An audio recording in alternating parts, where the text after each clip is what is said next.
Tonight, from the gimmick, about the gimmick, for the gimmick.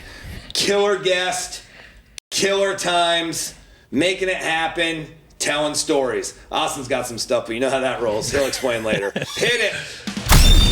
Welcome to the What's Good Tampa Show. What's Good Tampa Show. This is where we talk about all things Tampa Bay and beyond.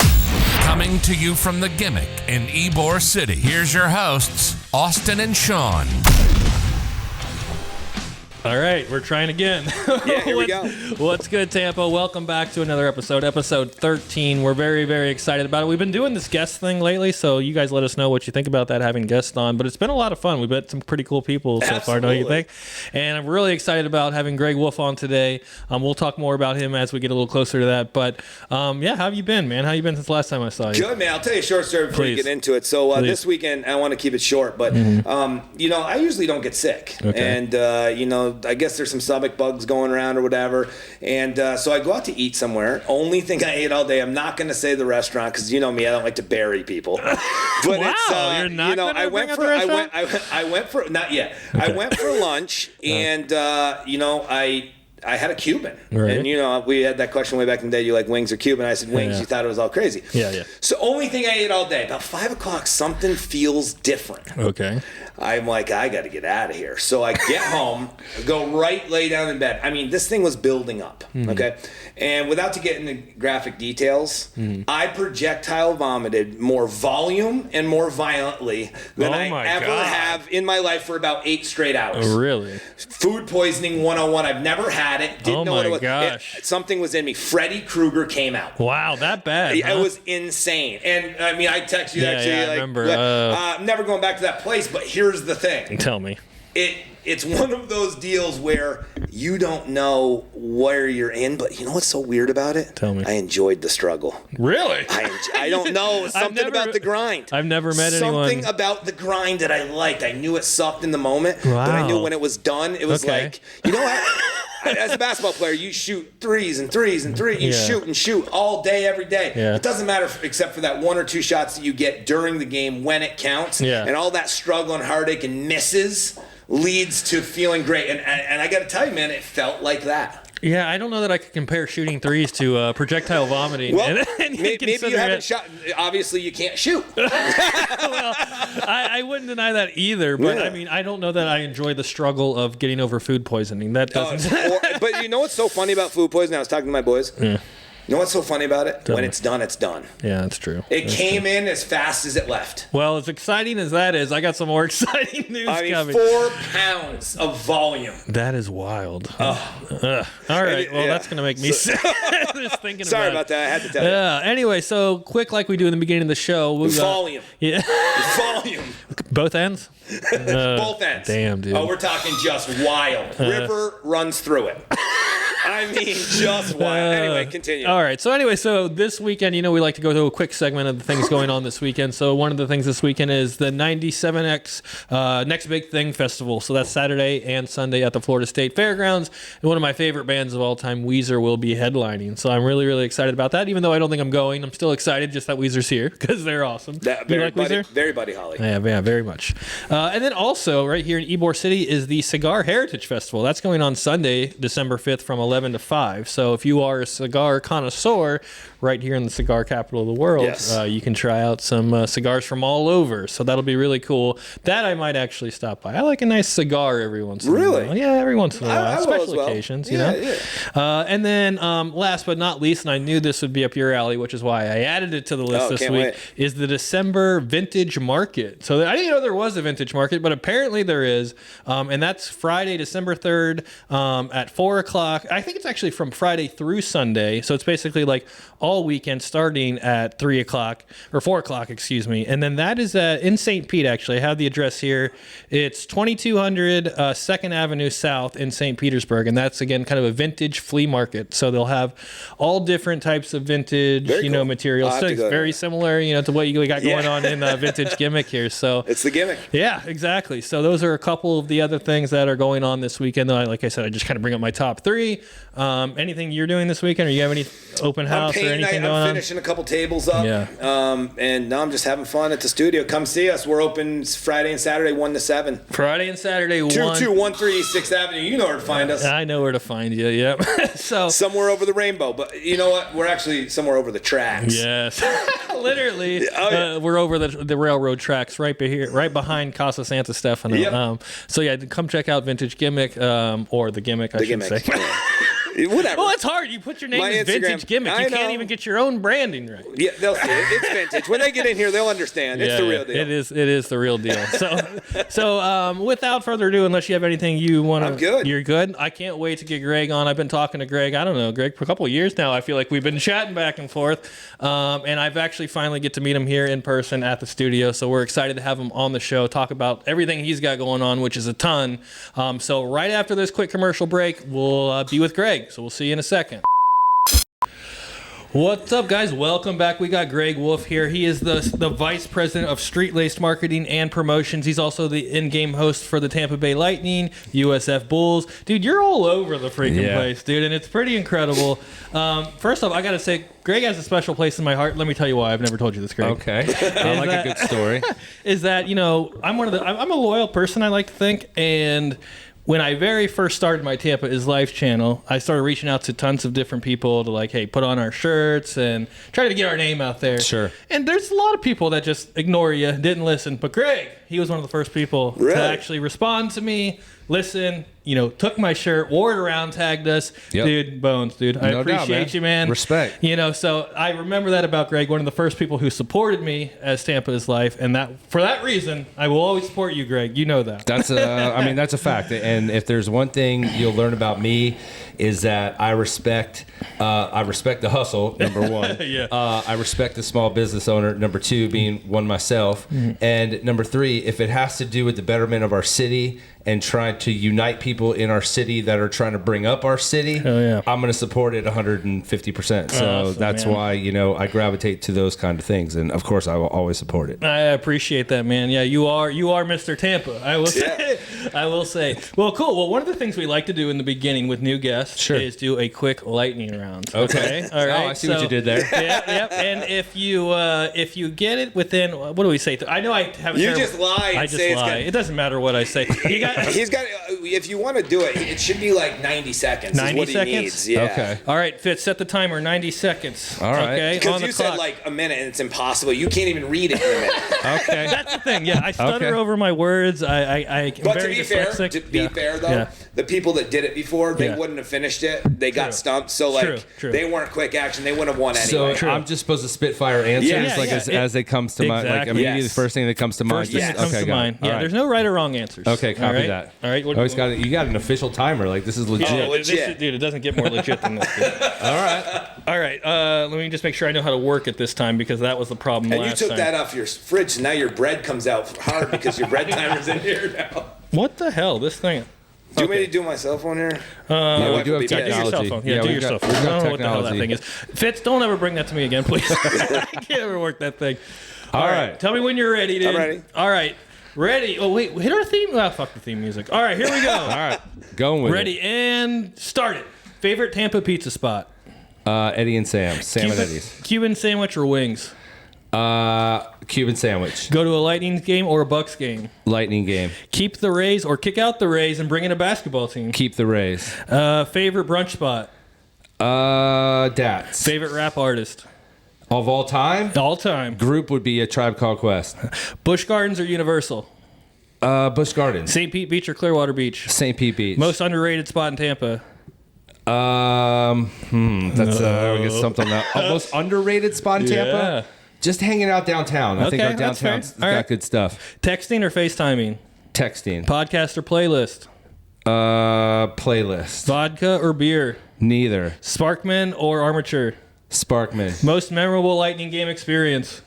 winning the Stanley Cup. There we go. I got the ring to prove it. 7 seconds to spare. Oh, is that a record? Snap. That's snap. Well, then we have a special gift for you. Oh, nice. And yeah. I got a gift for that? Yeah, you get a gift for that. Pitch, do you want to grab the gift? Where did you put the gift? Yeah, but see, now I'm just going to be Troopy Tool blowing up his spot. Yeah. This is a gift I was going to give to Greg anyway. Now he's using it for the stupid lightning Well, round. you're a dumbass. You're a dumbass and gave it to him before he got up here. Dude, what do you mean? I can't be nice? So I can only be nice on camera. I guess how this works. Well, we should have planned that out a little bit better. Yeah. But anyway, okay. Yeah, we'll grab it in a minute. Again, we have this good. problem. That's okay, guys. I get it. All right. So anyways. So Fitz, can you grab it to me? Greg, we can just say we were behind before. Just a minute. Okay, sorry. So we were just talking, chatting. We were spitballing. You walked in this place. It's wild. It's like amazing. This craziness. Yes, I love this spot. And I appreciate it. But so he was saying about carnival idea and this thing that and he'll get into it, I'm sure, about what they were doing. I'm like, got a gift for you. Yeah. And it like hits like. It was the perfect gift, so thank you, man. It's a Barnum and Bailey's.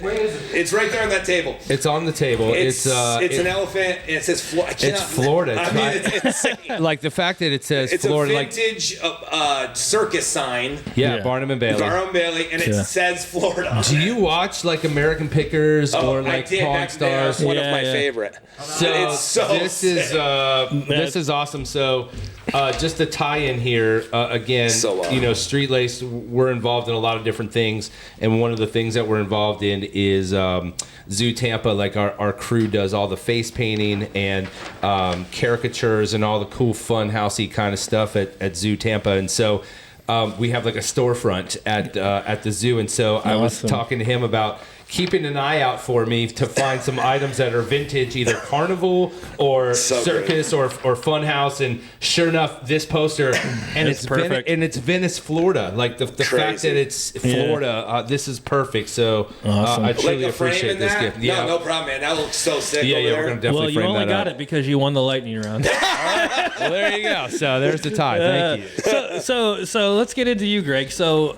Were you born here in Tampa? I was not. You're not. I'm actually from the Baltimore, Washington, D.C. area. I was born at Holy Cross Hospital, which is kind of like right there in between D.C. and Baltimore. So growing up, our allegiances, again, because I see on the wall here, was an Orioles fan growing up, and a Washington Redskin fan growing up, and kind of a Capitals fan more in middle school and high school, but then eventually moved down to Tampa back in the early 90s. I literally sacrificed my senior year in high school with all the kids that I grew up with my whole life so that my dad would establish in-state residency, because I ended up going to USF and coming from Maryland, D.C. If we were to go to a Florida school, the tuition's like astronomical. So my dad was like, well, if you're willing to sacrifice your senior year, I'm willing to build a house and move down to Florida if that's where you're going to go to school. So it saves your mom and I money. And long story short, that's exactly what ended up happening. So moved down here in the early 90s, but not originally from here, but I've lived here my whole life, more here than I did in DC now. Yeah. So awesome. So I mean, NFC Championship game, the football team versus the Bucks. Who are you pulling for? The Bucks. Okay. I mean, it's hard. It's hard. And I get this crap all the time from my friends here that are either like Cowboys fans or like what other, Steelers fans. They're like, no. I'm a huge Giants fan. Right. So you can't. That's the one thing I'll say about fans and people that still have allegiances to their, either their childhood team or the teams that they grew up with, and then they stay with it no matter where they live. If we're ever going to build fan bases, and that's what we've learned, and I've learned being in the sports industry, if you're going to build fan bases, you have to build from people that live in the community, right? So you can, when you have those situations where it's your childhood team, that you have an allegiance to against your home team, at the end of the day, your heart may be with the childhood team, but you still need to root for the home team, because that's how we're going to continue to grow our fan bases. So when the Skins played the Bucks last year, I was torn, but I'm like, it's going to be beneficial for me and our city if the Bucks win. So not that I wouldn't have lost if the Redskins won, or the DC football team, whatever, you can't say Redskins anymore. Had they won, I would have been equally as happy, but I was happy that the Bucks went on to be legendary for our city. And again, the Bucks winning is good for everybody. I would say my allegiance is still That's a with the very Bucks. good point. The one other point I would make is with New York teams, I'm a Yankee Giant fan, the one I think that they can stay allegiant, I'll tell you why. When you go to a Rays game, it sells out the Yankee game. Of course. So if And you Red have, Sox. you need those New York and Boston fans. You do. But I agree with you. You move from Seattle, come on, you're not a Mariners fan. You're a Bucks fan. You're a Rays fan. You got to support the home team. And again, you can be a New York fan, and that's fine. But if you live here and the Yankees, I mean, we're obviously in the same division, so they play the Yankees a lot. But you need to still support the Rays. Don't just go to the Yankee games. Go to them when the Rays are playing, like you said, Seattle or Cleveland or whoever else. Like, you should still go and support the game if you love the game. If you're selling hot dogs outside and you're a Giants fan playing the Bucks, you don't care. If the Bucks win, it's better for business. Exactly. Right, sure. Exactly. Sure. So going back to your earlier days, and you mentioned going to USF. Was USF kind of your first choice in Florida on where you wanted to go? So my dad. Again, I didn't make the transition between middle school and high school. It was not very good for me. Okay. Like, my grades were terrible my freshman year, and I was very fortunate that I had a history teacher that just kind of got me to focus. Wow. You hope that you have somebody that can kind of spark that light inside of you and kind of turn it on. And so I had a teacher who said, "You're better than this," basically. I know. And he put me in an honors class, and I'm like, "What are you doing?" He's like, "Because I know you can do it." And so it built my confidence, got my grades up. And my dad, the summer before my junior year of high school, my dad's like, "Hey, listen," he goes, "to build on what you've already started and getting your grades up, I want you to see what's out there when it comes to colleges and college life. So we're going to spend some time this summer. I want you to make a list of every college basically down the eastern seaboard that you would want to see." And growing up, again, like, you've got Larry Johnson, I was Grandma Motley at the University of North Carolina, Chapel Hill, like all those big schools like Miami, Florida State, again, coming from DC, you wanted to go south, Georgia. And so I literally put together a list of like 16 schools, like literally coming down from DC all the way down North Carolina, Georgia, all the way down through Florida. I visited every school in Florida, from West Florida, North Florida, UCF, USF, Florida State, Miami. My dad literally took me on a road trip for like 2 weeks to just go look at college campuses. And that was the biggest motivator you could ever imagine. Like, it was super close to me wanting to go to Georgia. I applied, but there was something, again, about USF. Okay. And again, this is early 90s, so this is before we had football. It was really just the campus. It was the area, Tampa, Busch Gardens, and a breweries across the street. Like, I'm thinking like college kid stuff. Yeah, sure. But fell in love with USF, and for whatever reason, that's the school that resonated with me. And so that's why I said, like, I was fortunate that my dad's like, "I will uproot That's awesome. and move to Florida if you can stay committed and keep your grades through your junior year. The summer before senior year, we'll pack it up." Wow. And that's what happened. Huge. It was huge. And kudos to him. We ended up moving to Newport Richie in 92. I'm sorry. Which, 100%. I'm sorry, because Newport Richie 92 is way different than Newport Richie now. But the cool thing was, there was a new development up there called River Ridge, and there was a brand new campus because it was a middle school, high school combined. Like, literally, it was a massive campus. But this whole side of the campus was middle school. That whole side was high school. Never really interacted with the two schools, but. Moving down here, since it was a new school, they did not have a senior class. And so they're like, we have a new school, we have a new senior class, but we're pulling kids from Pasco. They pulled kids from Gulf High School, Ridgewood. So they made a senior class. So my dad's like, "Listen, the best situation I can provide you is you're going to a school with no senior class. You will be a part of the very first senior class. But not only that, you're not the only new kid. Nobody's going to know anybody except for the kids that went to that school. Yeah. They're not going to know all the other kids." And sure enough, there was like 220 of us in our senior year, and it could not have been a more perfect senior year. I ended up graduating with honors. There was no cliques. That's the one thing I remember, and this is back in the days of like Beverly Hills 90210. Which has to make a huge difference. There was no cliques. Like the height. Like, we had a cool history teacher, and in the beginning of the school year, he basically said, "Listen, you guys have 6 months together with each other, so make the most of it. Learn your classmates because it's going to be a short ride." And you are the first to do it. And so the jocks hung out with the geeks. It was literally like... There was no jocks and geeks. There really was. I mean, it was just one, but it really was that way, and I would not have changed it for the world. And so I ended up graduating with honors and got into USF, and the rest is history, man. You got the football team hanging out with the Austins. Yeah, Saw what you did there. Anyway, so that was my venture to Tampa and foresight though, Tampa, because USF. Let's just be honest. Like 96. You said you were? Well, 90. I started in 93. I ended up graduating in 98. So the first year they had football. And then look what it's become, and look what Florida's becoming now with what's going on. Tampa is. I've said this too. I lived here for 8 years. Moved back up north. Open businesses, selling businesses, moving back down. Sure. It's a different world, and we all know that, but it's growing into a real city. Yeah. Oh, for sure. It's like top 20 city in the country. And you've got Tampa Bay now. Right. You're winning. I'm not saying people move here because there's titles, but there is a buzz about the energy, and there's more. I go back to what he was saying. I'm going to root against Tom Brady if the Giants are playing them every single time, no matter what. And I'm 2 miles from the stadium. Right. But what I'm saying is there's more bandwagon people, and that's not a bad term. Sure. Because that's for the city. Correct. Because listen, you're becoming a bandwagon when you move here. Listen, I ran from the cold. I'll be the first to. I am on the. My wife and I are on the bandwagon of 70 degree instead of 24 and flurries today. Correct. Yeah, sure. So I get that, and I just think Tampa has not only just grown, but think of what's come with that. It's craziness. Yeah. Now a guy that comes down to USF is like, I want to go there. There's a reason UCF and USF in 03, it's the biggest in the country. Right. I think 04, 05, 06, UCF, where my wife graduated from, it's the largest school in the country, more than Miami, more than Florida. It's unreal. Right. It's unreal. Orlando. Both universities. And Tampa now just crushed it. So I'm pumped to be in Tampa. This is my thing. I'm pumped to be in Tampa. It's a great place to be. For sure. Were you at the 1995 Royal Rumble in the Sun Dome? I was not. I was not there for that. You missed a doozy. You missed a doozy. I was not there for that. I was just kind of getting my bearings at that time. Got it. So what about, so you went to USF, because I just look at you as a sports guy, obviously. Sure. You're all about sports. Is that what you wanted to do? Because you just mentioned the USF didn't have much of a sports team going on. Yeah, what'd you go to school for originally? So I went to USF again originally.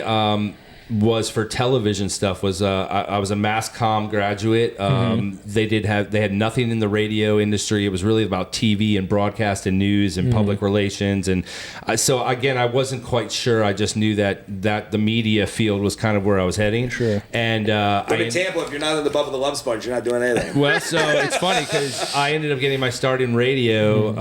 I got an internship while I was at USF for the Hooters on the Radio show, which was Lynn Austin, BL, and the whole spin-off from the Ron and Ron show, which was huge on 95 YNF back in the day. And so the Hooters girls were kind of a spin-off. Then they had their own morning show. And so I ended up being an intern on their morning show while I was going to USF. Sweet. And that's how I ended up getting the name Third Leg Greg, was some of the crazy street stunts that I was doing back in the day. So again, I ended up in radio, ended up being on Wild 98.7, which is now 94.1. But back when Wild first launched in 98, was on the street team, worked my way up, became the number one night show in Tampa for almost 7 years, from basically 99 to 2005. Really? I didn't know that. Yeah. Started Street Laced in 05, 06 when I left Wild with my business partner. And that was kind of like a side hustle. And got picked up by the Tampa Bay Lightning to be a marketing coordinator for the team. This was in 06. Wow. And so, again, not really knowing I was going into the sports world, but the guy that was the vice president for the Lightning was the guy that hired me at the radio station. So he had taken that job in 99. And so he brought me on. I was the marketing coordinator for the Lightning. And the way I kind of landed into the hosting gig, back then the Lightning had two hosts. They had Jenny Dean and they had this dude Todd, and they would either alternate nights. Sometimes Todd, they would do some. Todd. No, I'm just kidding. Sometimes they would do games together, and so on this one particular night, my office is literally right down the hall from my boss's office, and I hear the game night director in my boss's office kind of freaking out a little bit, and I'm kind of hearing him. He's like, I don't know what the hell we're gonna do, and 2 hours before a puck drop, and I'm like, what's he talking about? And so on this particular game night, the guy Todd was out of town. Every time. For something, yep. And Jenny had a family emergency and had to leave. Okay. And we're 2 hours from puck drop, which means game presentation is about to start in about 60 minutes. And no host. And now we know. And now being a host for 15 years, I know the importance of a host for a game night and sponsor involvements. And so I'm hearing him freaking out, basically. Sure. So Mark, knowing my background in radio, seeing what I was capable of, I literally eavesdropped. I heard what was going on, knocked on the door, and I was like, guys, listen, I couldn't help but overhear what you guys are talking about. Mark, I'm more than capable. I'm here to help. Like, if you need me to host tonight, I'm here. And so he looked at the director and he's like, you don't have a choice. He's like, you need to put him in. Wow. And so I literally went in. Now, mind you, I'm so excited because, again, I'm a fan. I work for the team, but I'm you're like not nervous. You're pumped. No, I'm like I'm the fans, like fan. Like I get to be that guy. Yeah. So I took that opportunity and ran with it and had so much fun, and it came across as such. And at the end of that night, they're like, that was fantastic. Like he did everything we thought and expected, and then some. And so now it was like, well, good. Now we know if we ever have a back or we have a need for a substitute, we have somebody. Wow. The very next season, the 07 season, Todd leaves the market, and she gets a job on like Bay News 9 and gets a full-time gig. Damn. And so now the role kind of opened up, and instead of really having to audition or try out for it, I had done that, and so they're like, he's the guy, and I just kind of fell into the role. And so that was in the 07 season. Started doing the arena football games as well, and did that until 2009. 2009. That was wild, right?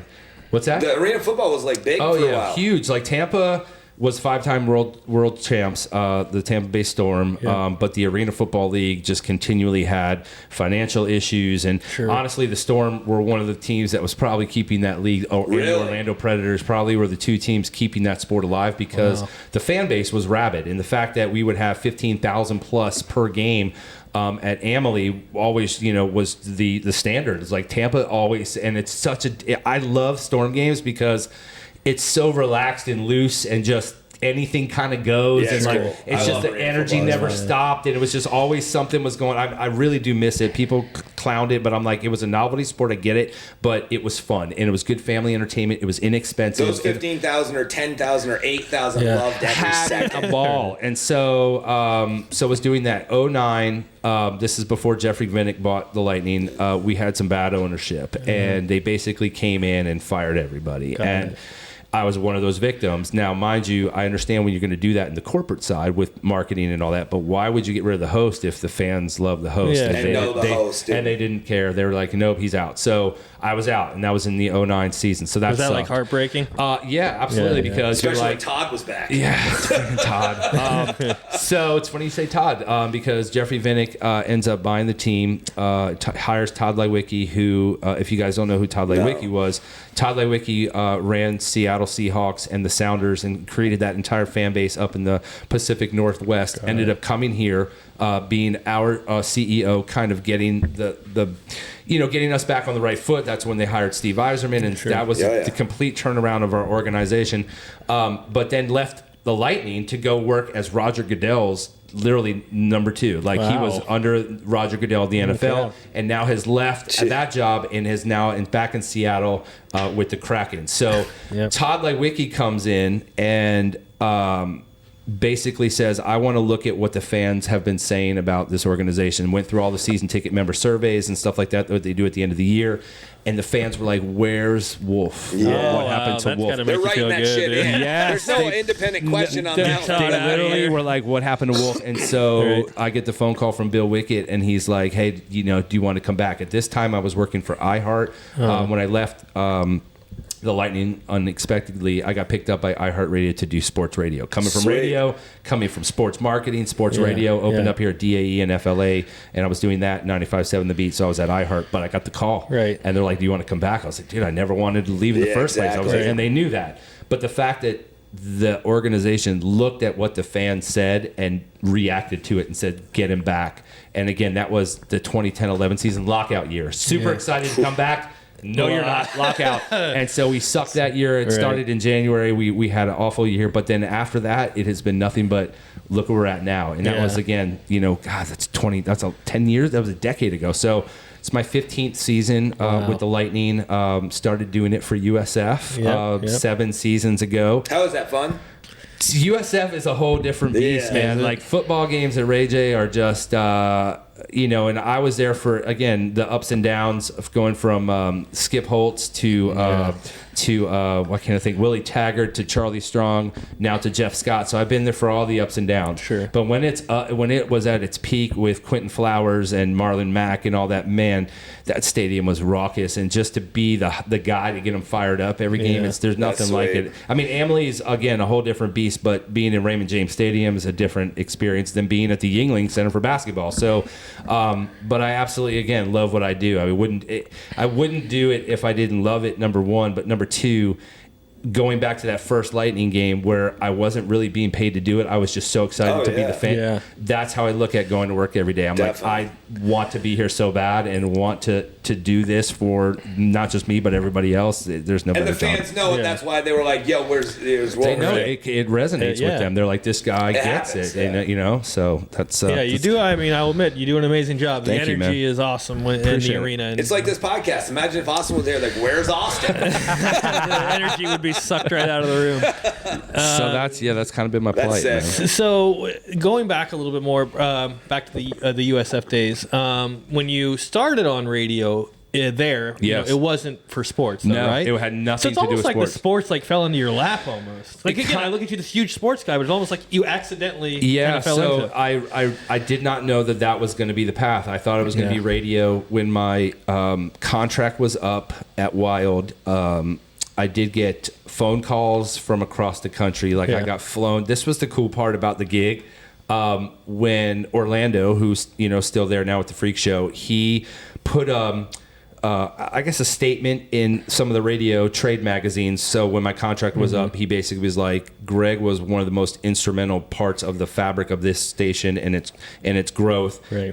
Any PD in the country would be crazy not to snap something along those lines. That the very next morning, my phone was ringing from program directors across the country saying, we want you to come. So you were visit like our- the D1 athlete getting posted on it. Yeah, that's a very good way to put it. And So you're like, yo, getting- I'm going to check these campuses. that's exactly what Knowing it like was. I ain't going It was like the anywhere. movie Johnny Be Good. You have a Johnny Be Good Yeah, poster in exactly. here. So it was like that. Literally, they're flying you to their city. They're picking you up in the radio station's nicest vehicle. Wow. They're bringing you to the office. You're and rolling down schlepping the you windows around. knowing you ain't moving there. Yeah. Well, I'll be honest with you. I was like this close to Really? going to Minneapolis. Yeah. I mean, bigger market. It was B96.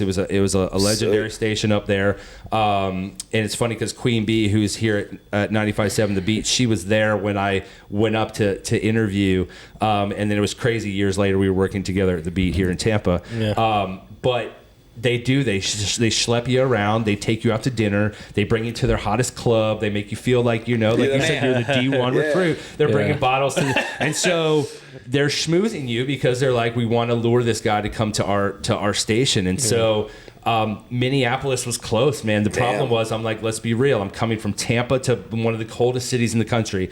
There's going to be moving costs. There's going to be a wardrobe. Like, I'm being dead serious. I don't have the clothes to live in this market. Like, That's what he's about as thick as he gets. that's what I'm saying. So I'm like, there's going to be charges here that need to be accumulated and accounted for. And the problem was they were promising me all these gigs. Sure. Like, oh, you're going to have like 7 club gigs a week. I'm like, guys, I've done this long enough to know that that's not guaranteed. Right. If you're going to write in my contract, Greg, you're going to get a minimum what. of 8 gigs a week, whether it's a car dealership, a beepers and phones place, like whatever it is, you're going to get a minimum of 8. They couldn't do it. I'm like, because you know why? It comes and goes. Yeah. I know. So the things I was asking for, they just couldn't come to terms. And I'm like, well, then I guess it's not meant to be. Again, like the D1 athlete, I'm making 50,000 cash in a double black. Like, blue I mean, it's really what it was. Yeah. And so I got flown to New Orleans, Kansas City, Minneapolis, Orlando had called, right up the road. And so I waited it out. Yeah. And so, again, still not knowing if I was going to stay in the radio world, I kind of felt like I would. And then the call, I was talking to Mark, who's the guy that hired me at the radio station, took the job at the Lightning.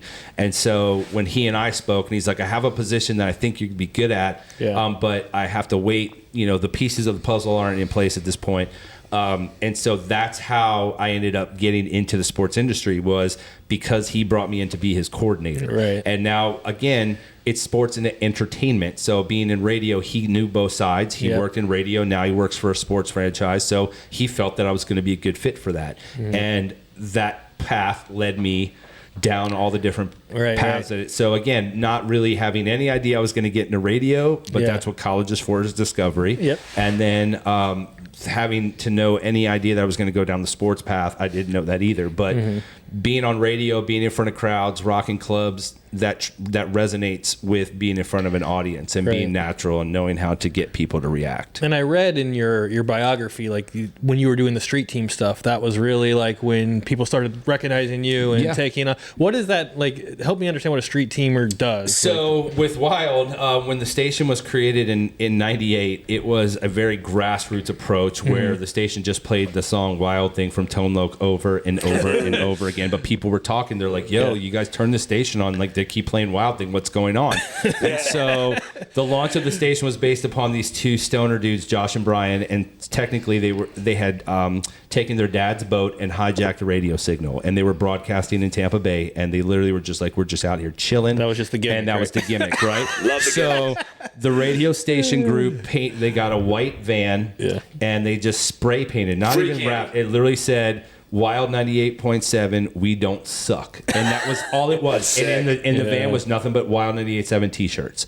And then they had a fleet of Jeep Wranglers that were now wrapped not in Wild 98.7, but they had these green flashing lights. They were just decked out with sound systems. And literally the street team's job at that point was to literally be on the streets for 12 hours a day from Clearwater Beach to Newport Richey and just give out shirts. Jump out in traffic, you know, at a red light and just go to cars and give shirts.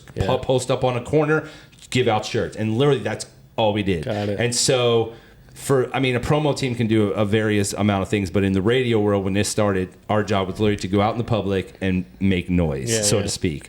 And so that's what we did. And then it eventually blossomed into us doing club nights, and like where we would have our DJ there, we would be the support, so that we would conduct contests, we would throw out t-shirts, like we would do whatever the DJs needed. At like car dealerships, we would set up the promo stuff, the tent, we would do the contests, we would do the giveaways. Like they might like you guys better than some of the fucking DJs. And it's funny because again, they're like, yo, I turned that shit on, it sucks, but if you're throwing a party at the penthouse, I'll be there. And so that's kind of what you said, like to be on the streets all day, the DJs are in the studio. They're not seen or visible. We became more recognizable to fans than some of the DJs because they would see us everywhere. And did you appreciate that when you became bigger in radio? You're like, I'm not the guy that's just sitting behind the radio waiting for my promo guys to pull people into me. You're like, yo, I did that shit. And 100%. I'm going to use that, just like when you were saying, it's the way you feel. Like, that's your mentality the whole time. Correct, 100%. And knowing that you put in the work, knowing that you had to set up the tent, knowing you had to get dirty. Never asked anybody something you wouldn't do yourself. No, exactly. So I became indispensable at Wild. I learned how to board up. I sat behind the DJs. I took notes. I'm like, why did you pop that up? When he was trying to do the call, I'm like, I would just learn. And again, I knew that at some point that's going to come in handy when somebody else couldn't show up for work. I'm going to get the call because I know how to run the board. And so you weren't emulating anybody else. Nope. People were going to emulate you. And that's what ended up happening. And then when the opportunity presented itself, I took the ball and ran with it. Wow, man, you've had quite a journey. It's pretty crazy. Yeah, that's awesome. Born and bred. I look at it, even though I wasn't born here, but I feel like I've put my roots in here. Yeah, man. definitely. So I know you mentioned earlier the Lightning came in and cleaned house at one point, and that had to be totally hard. It was for devastating. You. How did it feel when you got brought back, and like how did the structure of the organization change? Like, was it different? 100%. I mean, again, I was in it. We were doing stuff again in marketing when I was with the Lightning that no other teams were really doing. We were doing like viral videos before viral videos were really a thing. Cool.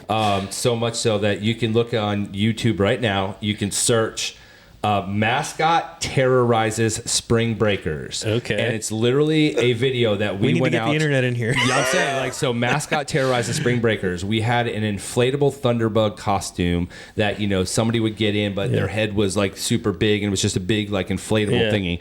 And so we're just going to go to the beach during spring break. Run people down. And we're just going to mess. We're just going to literally hidden camera, just mess with whatever he does. Great. And so messing with kids, kicking sand on people, like the whole night. So we literally just threw this video together. It's like literally a minute long. And threw it up on YouTube, and like with a hidden account, just to see what kind of. And again, it's that innuendo. It's like it's the lightning not really putting it out, but you're seeing Thunderbug up the lightning. Yes. So it's just kind of like we're not trying to throw something down your throat, but it was non-traditional marketing. That's what they call that. So this video all of a sudden starts getting some traction. We start getting some hits. It's starting to get shared around a little bit. And so much so that we get a phone call from E Entertainment Television. Sweet. E Entertainment Television, I'm sure if you guys know, used to do those like wildest whatever moments. Oh, yeah, and so they had a wildest spring break moments show. And so they're like, are you the guys that created this video? And so first, the fact that they tracked us down and figured out like who was it? Yes, and this is kind of again 2008ish, so this is like really a long time ago, before internet viral was viral. It was kind of getting to that point at that point. Like Facebook was just kind of big, like MySpace was still ruled back then. So the fact that they found us, tracked us down, we're like, okay, so is this for real? Like we got to tell our boss. We're like, hey man, the East, and he's like, what are you talking about? So he responds, he's like, dude, they literally want to use our video for their show. And I'm like, well, what does that mean? Yeah. And he's like, they have to pay us in order to use the footage. And I'm like, well, do I get a raise? That's what I said. I'm like, wait a minute, how much are they paying? And like, what do we get out of that? He's like, unfortunately, you would get nothing.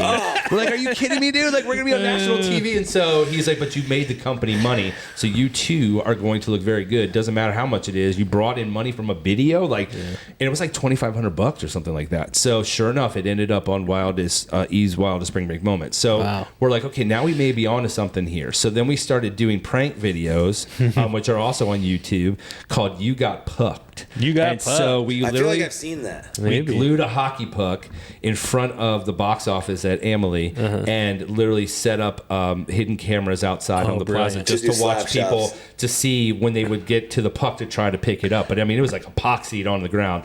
And so you'd get like delivery drivers with like, dollies full of stuff and like, and then they would leave the dolly and all their boxes fall over. And so oh my God, we're like, this is great, right? So we got some good traction from that. So then we went and did one downtown in downtown Tampa. Is any other professional sports teams doing this? Or is this like... This is in 08. No, we were not aware of any other teams doing stuff like this. People and again, definitely. It was subtle. Like the one that we did in downtown, we glued a hockey puck right on Tampa and Ashley Street by Gaslight Square. And it was right when we had gotten Steven Stamkos. So the Scene Stamkos campaign, which was also something we had done, we took this big sticker and put it on the traffic light pole. So when we were shooting the hidden camera, that Scene Stamkos sticker was sitting. Yeah. It was subtleties like we were ahead of the game at that time, and so this one was even funnier because it's in the heart of downtown, so you're getting all the foot traffic. You're getting the city cleaner people like trying to clean it up, and they couldn't do it. So that was You Got Pucks 2.0. So we were like, we're doing cool stuff. Yeah. And so the guy that bought the team, one of the owners was Oren Kulez, who was the creator of 2.5 Men, all the Saw movie franchises, and those and a bunch of other things. So we're like, wow, we're getting a Hollywood guy coming in. Maybe he can help us on our videos. Thank you. And we're like, look at us, doing the Scene Stamkos campaign, doing these viral videos, getting our stuff on E Entertainment Television. We're like, if anybody's going to value that and understand that, this is the guy. So we were excited that he was coming in, and little did we know that he and his business partner, didn't, for whatever reasons, they were not the right guys. And so that all went to crap. And so, like you said, coming back after that, knowing we put so much into it, thought it was going to go one way, and it went completely the opposite. That was so disheartening. I bet.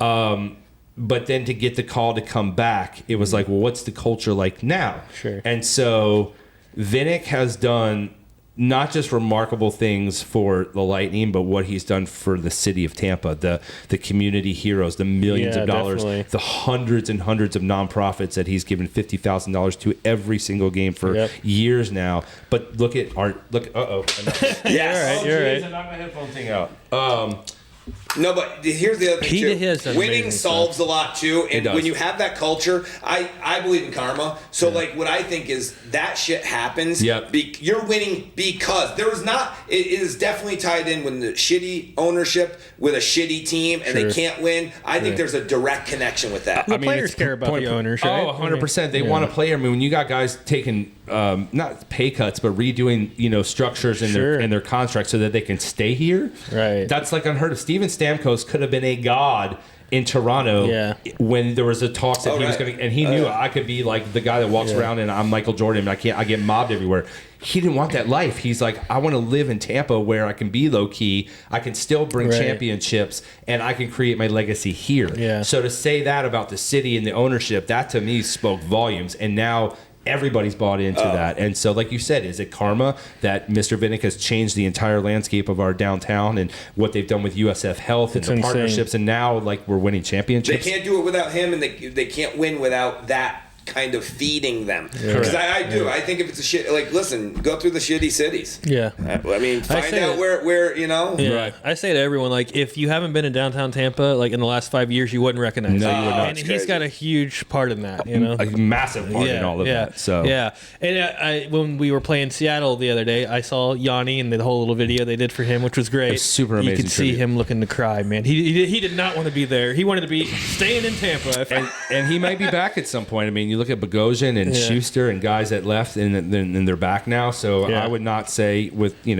any uncertainty that he'll never be back, because I think at some point he might be back. And hockey's the sport where you'll be willing. Like, I think as they get closer, they're like, listen, man, we'll make a deal. We'll figure it out and get it. You never know, man. And I think his heart's here. I can't imagine what that's like even for if him. his skills diminish, he comes back. People are always going to love him. He's a fan fave. I mean, he was just awesome. It was great to see how much everyone appreciated him. And that's what I said. I feel like he knew he was. He's circumstantial because of the expansion draft, but that had to hurt. You just spent all that blood, sweat, and tears with this whole group of guys, and then you have to leave winning. Winning, and now you're in Seattle. They're not so great, but that's got to be tough for Yanni. But he will always be a fan favorite. Yeah, definitely. I think there's a lot of people out there who. I mean, I know there's a lot of people out there who would love to be involved in the sports industry, doing similar things to like what you're doing. And again, you have a very unique story and path to where you got to where you want to be. But like, what would you tell someone else, or advice maybe for someone who wants to get involved in the sports industry? So I've been asked this question before, and I tell people, my path is very unusual how I got to this point, and for whatever reason it's led me here, but your path is going to be completely different. But you have to get your start somewhere, right? So if you want to be a host or you want to be involved in the sports industry, you have to find avenues that are going to get your foot in the door. And so people that have asked me, how do I become like the next Paul Porter to be a PA person, or how do I be like a host like you, is how many other youth sports, youth leagues, rec leagues, there's a million avenues for sport, right? Yep. Especially when you're talking about middle schools and high schools. It's funny because I didn't even realize until years later that I actually was the PA guy for my high school here in River Ridge. I was this girls soccer PA, and I didn't remember doing that until our reunion. Like somebody brought it up. They're like, "Do you remember when you used to?" One of the soccer girls that was on the soccer team. She's like, "Do you remember? It's funny to see you went in radio and now you're the host for Light. And you remember you used to call our soccer games?" I was like, Oh my God, I don't even remember. I remember because the math teacher was the coach or something, and like he had asked me, he put something in class, and I don't remember, but I remember doing it, and I'm like, that's crazy to me that all those years later that I had some sort of inkling to want to do that. But again, it started as my soccer a PA announcer in high school. Right. So that gave me some sort of experience. But that's a start. You have to start somewhere. So you need to seek out those opportunities. They're not going to always present themselves to you. Yeah. There is a website that is for the sports industry called teamworkonline.com. I think I've seen that. Okay. Teamworkonline.com is it's a job site, but it's also for internships, executive level. I mean, you name it. So if any job comes available that relates to sport, it could be box office sales, it could be community stuff, it's on that website. So my suggestion would be to sign up for alerts and just sign up to be, it's free, to be on teamworkonline.com, because if that's the industry you're interested in being a part of, that's a great resource that anybody could look at. And I'll go a little deep life lesson here. Instead of being the next somebody, you want to be the first Greg Wolf. Here's the biggest thing. We talked about it in one of our podcasts. Just taking the leap. And you're like, oh, I don't want to do that. Here's the deal. It's not chasing down. You have to make yourself in a situation. But when that situation happens, you got to be like, yeah, I'm going to go host it tonight. Right. Correct. What? Yeah, because there's too many people. Agreed. They'll be like, is he really going to go host that thing? There's people that feel nervous and do it. and there's people that are excited and get overly done. And I believe that if you find yourself in it, submerged, you find a way to swim to the top. There's too many people that just want to float with the life jacket on the top. I'd rather threaten of drowning and dying and swim until they can't swim anymore. I don't care if there's an undertow. Swim sideways to the beach. That's the right attitude. Don't swim straight up. That's the way you got to do it. He's right. 100% he's right. You're going to have to create your own lane. You're going to have to find a way to swim, as they say. Tread water. Listen, you had the unplan. You would quit your job. You didn't have a plan. You had the unplanned. And as things came up, what about a guy right now, you're 19 years old, you're in college. Instead of going, you might want to be an intern because everybody was an intern on a radio show. Well, radio shows don't exist anymore, okay? So that's not an option. Here's what you do. You go to your local high school and you say, you know what? I'm going to promote the men's basketball team for free this year. There you go. And you show them something that's so crazy that even if the school's not going to hire you or find a spot for you, there's a parent that owns a communication company. They'll be like, dude, do you see this guy for nothing running up and down the... He's a maniac. He has a shirt on. It's crazy. And you will be noticed. But if you sit on your hands and get on Facebook or Instagram, you're never going to be seen. Have somebody taking pictures of you on Instagram and somebody say, who in the heck is that? And where can I bottle that up and buy it? This guy's got all the right ideas. He really does. This guy needs to be a consultant. Oh, gee. I paint now. You know how many people would be broken out of a job and homeless if he was a consultant? No, they wouldn't, because if you put yourself in a situation where you have to get out, I don't want to get into this whole thing again. We'll get into this whole thing. I don't want to go down that whole fucking thing again. I actually would love your opinion on this, because we were just talking about how many people want to flock to Florida and we're a great champion city and all that. Why do you think the XFL didn't work? I just don't think that league was run properly. And it starts at the top. And so I think that there were certain things about the XFL that were interesting and I think people liked and enjoyed, like the kickoff rules and some of the stuff that they implemented. I think some of it was gimmicky, some of it made sense. And so I think that, the NFL for a second there was kind of like, well, that's interesting, and never really did anything. However, I will say this, now that The Rock has purchased and owns that franchise, and the fact that he has now named his executive board, that league is not going to start in 2022. I believe, if I have to guess, he's going to do it right. And I don't know what that means. I don't know how successful it may or may not be, but if there's one thing we know about Dwayne "The Rock" Johnson is that anything he touches turns to gold. So Dwayne is not going to get himself involved in something that is going to be a sham or is not going to be successful. He'll do 100%. It's going to fail or succeed, but he will give it 150%. Correct. And so... You must know a lot about this executive board, though, because I'm on LinkedIn, and I follow the XFL, and I saw literally just maybe 2 weeks ago that the whole executive board was named. Now, not names that I'm privy to or really know, but again, he's taking his time. He's putting his team in place. How that's going to trickle down, that's yet to be seen. Is it ever going to be as successful as the NFL? No. Will it be more successful than arena football, or now that the USFL is back again with the Tampa Bay Bandits, which is interesting timing? Does Tampa have enough wherewithal to support 3 football teams? I have no idea how any of that's going to play out. But can it be successful, and can they sell enough tickets to fill the lower level at Raymond James Stadium?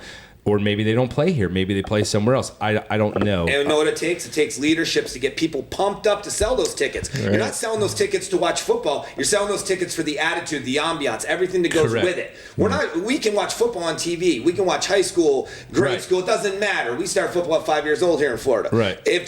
I think that the XFL doesn't, and sorry to jump right in there and give you my 2 cents. You didn't ask for it. Please. But I think it's because you don't just, Tampa will succeed. I believe, you know what, maybe they can, maybe they can't support 3. But guess what? If any city can do it, Tampa Bay can do it. Here's it takes. It takes 10 or 15 cities that don't suck. And unfortunately, I don't think there's 10 or 15 cities that have ever been backing the 3 or 4 that can make it work. That's a good point too. But you're right. If you give them a fun atmosphere, a game presentation that makes it fun for families, it's affordable, it's good entertainment at an affordable price. Will parents and kids, if they go have a great time, will they come back? Yes. And so if they know The Rock is involved, will they support it? Yes. So again, it's going to come down to how they're going to promote their product and what it's. You're right. We can watch football anywhere, but if it's if it's got some stars that have relations to Tampa, like I still think the Quinn Flowers thing ended badly for the XFL team here, the Vipers, and it could have been so much. I mean, they literally could have built that whole franchise around him, and it's unfortunate that it folded, but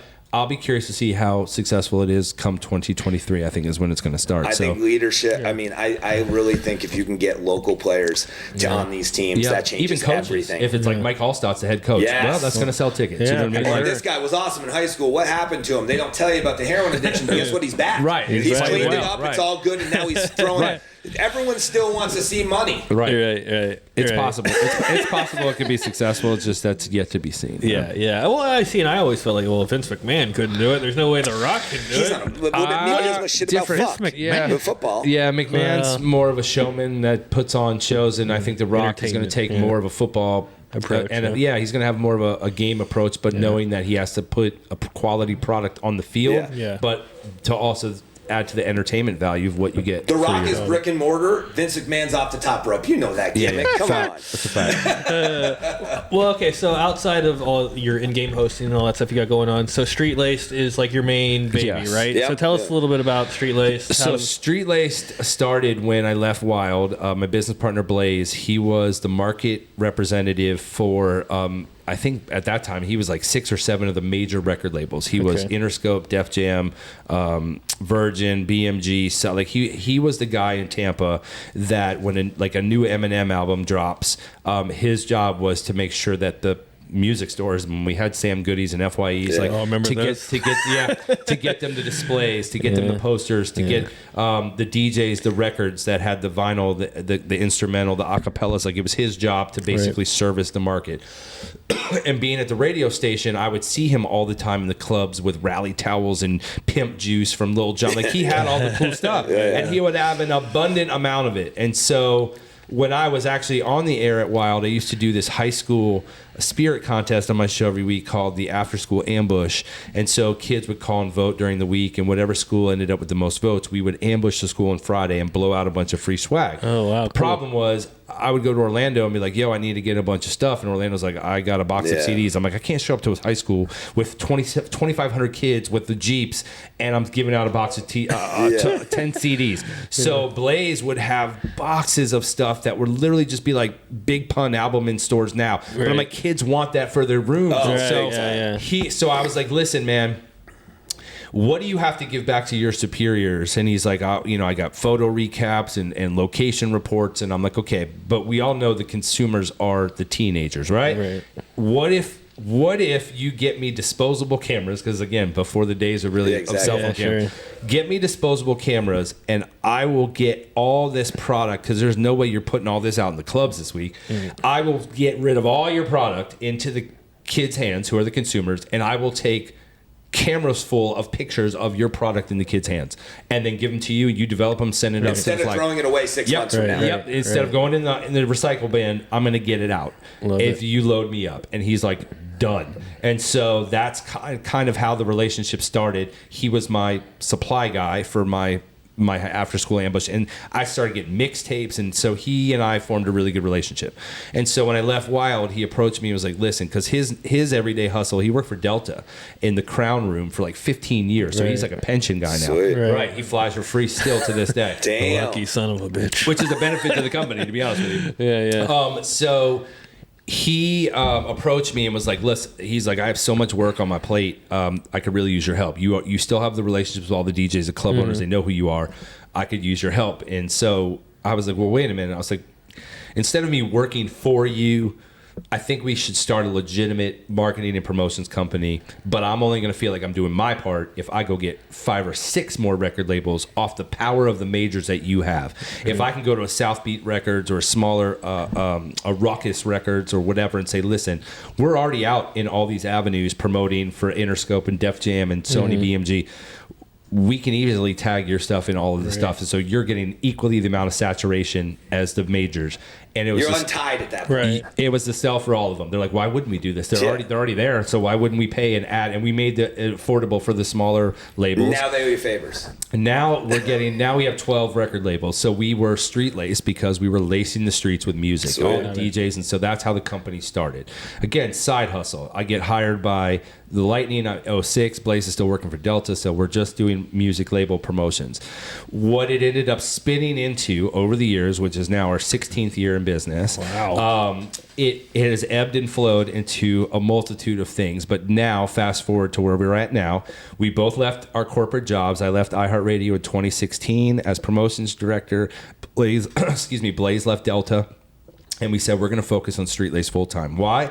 Because we both work for corporate America, and we know that we're just a number to them, and we are replaceable at any day of the week. Big question here, though. Yes. Were you already making some money at that point from Street Lace? Not enough to support the fact that I'm Nice about. But he was making money, though. We were making some money, but it was making side money. But the point was, we could be making so much more money If you risked it all. If we risked it all, and basically said we realized that we're giving up a steady paycheck. Apartment versus owning a house. Difference. We're giving up 401k. We're giving up health insurance. We're giving up everything to basically go do this on our own. But we know that if we focus all the time and energy we've been putting in for these companies on our own stuff, there's no way it's not going to succeed because we're not going to let it fail. Big question. Yes. Only reason you did that, you believe in yourself. 100%. We knew You that. were willing to put yourself on the line because you weren't wearing a life jacket. Correct. And instead of hanging We're out going on the back raft down. up there, you were going to try to swim there. And if you drown, you drown. Correct. Yeah. But I'm going to die trying. Dude, Every this guy fucking gets time. it. He gets it, man. And so I'm an artist. I'm just an artist over here. that was the leap we had to take. And so we did it. And I'll be honest with you, that first 6 months was absolutely nerve-wracking. It was literally a lot of meetings. It was planting a lot of seeds. Hell yeah. And eventually it started to grow into fruition. And now to the point where it was really about the music promotion, music marketing, the industry change. We got away from the music stuff. We started with our DJ network, which is now 42 of Tampa's biggest and best DJs are now a part of our roster. We've became basically talent and entertainment booking agents. We have a full entertainment variety department, everything from stilt walkers to fire breathers to aerialists to acrobatics to face Fire painters. breathers. We have all of that. We're the official entertainment provider for the Buccaneers, for the Tampa Bay Lightning, IMG Academy, the city of Tampa. I mean, the list goes on and on. We do social media marketing, grassroots marketing. So we have ebbed and flowed into a whole bunch of different things, but now we're a full-fledged marketing and promotions company, entertainment company, booking agents, and it just continues to grow. People coming at us left and right for work and for their needs. The Florida Aquarium, we're doing stuff, Armature Works. I mean, we just did the Riverwalk lighting, the tree lighting with Mayor Jane Castor on Monday. Yeah. So, we're staying busy. And so, again, the difference about being your own business owner now is there is no ceiling. So the fact that we started as music and record promoters to now full-fledged promotions and marketing company with no ceiling as to what we want to add to the company or the gambit of services that we offer, that's been the best part of it. So, and as a leader, every single person that gets hired today that you ask them to do, you've done yourself. 100%. And you've shown and proven the concept. So when they say, well, you won't do it, but yes, I have. Why do you think I'm here? And it's leadership that builds that confidence in people because they know this motherfucker will still go out there and hand out 100%. That's what it takes. And a perfect example of that is we get grassroots campaigns all the time where people will come to us. Like we just got a home builder who wants to focus a door hanger campaign in Pinellas County, Treasure Island, St. Pete Beach areas, and they have a very specific target that they're looking to hit in different neighborhoods and streets. And so in those sort of situations, you're damn right, I'm going to get out there and pound the pavement with my team because we use an app so that all the locations and places we go, everything is accountable. But like you just said, I, first of all, want to make sure the work's getting done properly, but number two, the respect factor that these guys are out there getting paid hourly, but like his ass is out here pounding the pavement with us. Dude, if it was $12 an hour forever, I'd never do it. But if I knew there was a reason I could be, I want to follow the leader. I don't want to be the next Greg. I want to be the first Sean. Right. And not only that, but they see, if I see you out here pounding the pavement and we pay them pretty well. Like they're not getting paid $12 an hour. No, but I'm saying. But I'm saying that we're paying them $20 an hour to go out there and put your earbuds on and go out in a neighborhood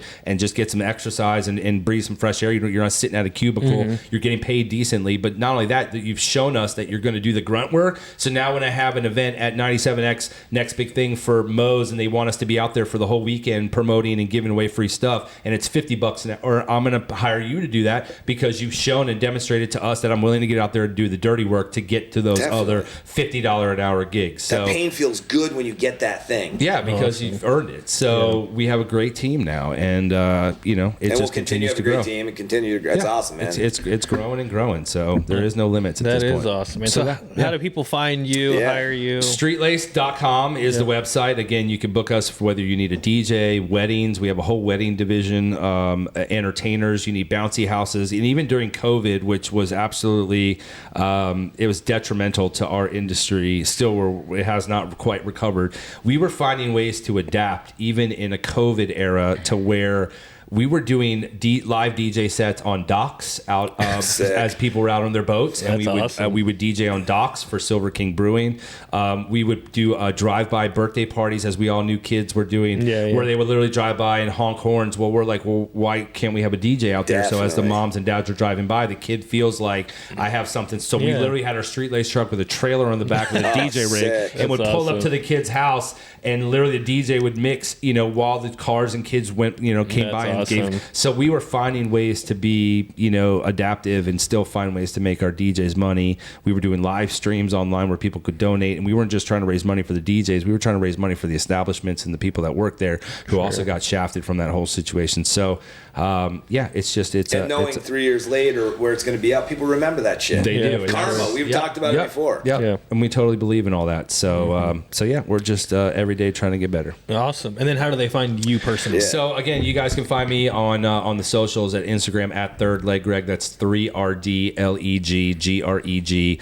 That's on Twitter. That's on Instagram. If you're a diehard sports fan, I would love for you to follow me, not only for that, but I do my absolute best on game days to try to give people a first view, a POV, if you will, behind the scenes of the stuff that I see on game days, and whether that's stuff with the players on the field, on the ice, behind the scenes, just to kind of give people some insight into what I see every game night. I try to do that on every single game night. So I do that on my Instagram or Twitter, on my feed, just try to give you a different perspective than just sitting in a seat and watching the game. I want people to see kind of the cool things that I get to see and do. Awesome. Yeah, man. Well, cool, man. Well, we really appreciate you coming on. You There's a lot of good this stuff. This place is cool. Keyboard. Like, if you're into art and vintage stuff, you need to come check out Vintage Gimmick. It's there's a lot of cool stuff here, man. This is a really cool place. Yeah, man. Thank you, man. Again, we appreciate it, Greg. You guys, man. He's got the life, man. He's got a killer job. Your wife's a 10. Yeah, you don't mind me saying that. Thank you. No, she is a dime piece. I definitely married up. I'm out of my league on that one. Well, and again, I really appreciate you coming. I appreciate you supporting Tampa's life since the beginning and supporting their show here. Yeah, man. And we really appreciate it. So Thank you guys, you can find me at Tampa Is Life or TampaIsLife.com. Yep. 2213 East 6th Avenue in the Trap. We're over here in Ybor, and vintage_gimmick on Instagram, the Gimmick on Facebook. Come check it out and breathe it all in. Awesome, man. All right. Guys. Well, we'll see you guys next time. All right, Peace. hit it. Thanks for listening to the What's Good Tampa Show. Don't forget to subscribe and follow us on Instagram at What's Good Tampa Show, or visit what'sgoodtampa.com to get involved with the show. See you next time.